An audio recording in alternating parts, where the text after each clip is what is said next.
Yo, peace, what it do? It's your brother Zamar with Diadem Crown Thinking, man. I want to share something with you. Now, something that's important I was just thinking about was why I feel like a lot of men, we really just need therapy. You know, and when I say therapy, I'm not talking about just talking to any and everybody, or just venting in any space, or just letting out your emotions, because sometimes that can be more detrimental than it can be helpful.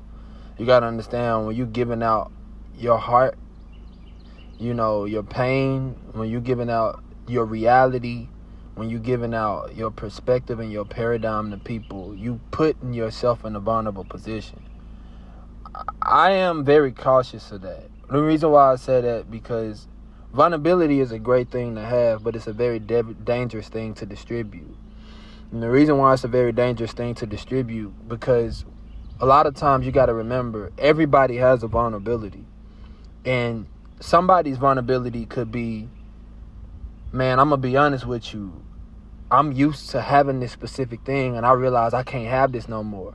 And yours could be, man, to be honest with you, in my vulnerable state, I'm used to not having something and I naturally just get it now. So now your vulnerability with somebody just naturally created a conflict of interest, because what if this person is not mature enough in their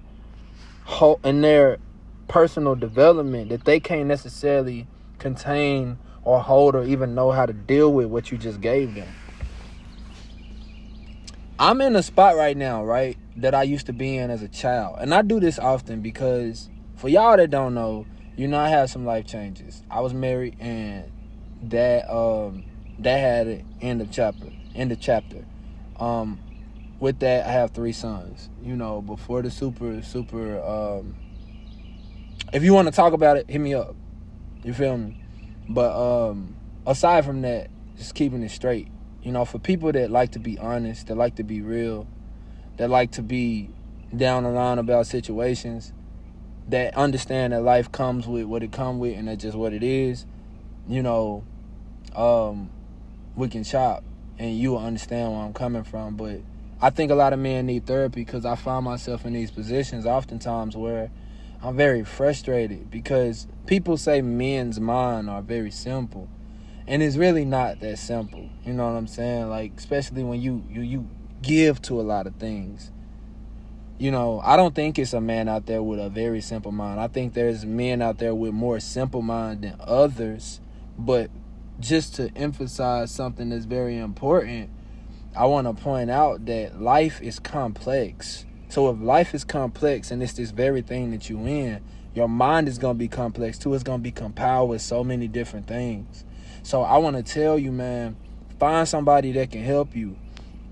Honestly, even if it's a professional, because you get these so-called Israelites who learn a few scriptures and learn how to tie them together. You get Christian pastors, and everything that's told to you is based off of a doctrine and not reality. You know, and there is a time and a place for it all to sink in together. But that's just like somebody saying, man, I'm having suicidal thoughts, and all you can tell them to do is just pray. And they already tried to do it. That's not the route. That's not the direction that you should go. You should go a different route. You should think differently. So there should be a different approach to that specific problem. There has to be a better solution if this person is already attempting to do that. You know, but this is just maturity. You feel me? When I became a man, I put away childish things and I spoke as a man. I thought as a man. That's how you have to be, because some things are way more complex than this little surface level solutions that we give to problems sometimes. And you can't just avoid a problem. You can't avoid a weakness. You can't avoid a wound. You can't avoid a hurt. You can't avoid a trauma. When it's affecting you, it's affecting you. It's not as simple as just confessing sometimes. It's not as simple as just talking sometimes. There's a process that has to be drawn out of you, and you have to be led through some of that process of healing sometimes, and some of that process of venting, you know. So I'm just bringing up, and there's no way possible I could cover every dynamic of that within 5 minutes. But I just want to emphasize to you, get your therapy, get your healing, get what you need to get so you don't mess up more trying to be resilient in a space that you are incorrectly applying resilience. Resilience is not foolishly trying to uphold strength when strength is destroying you. That's not resilience. That is foolishness. Resilience is learning how to muster through a hard situation, and you making it through it, but it's a situation where strength can be applied. If it's something where strength can't be applied, you have to readjust and, reevaluate your approach to a solution for that problem. So, it's your brother Zamaro Diadem, Crown Thinking. Get you some therapy, my brother. You know what I'm saying? For the sisters out there, too, because some of y'all need it, too. Much love.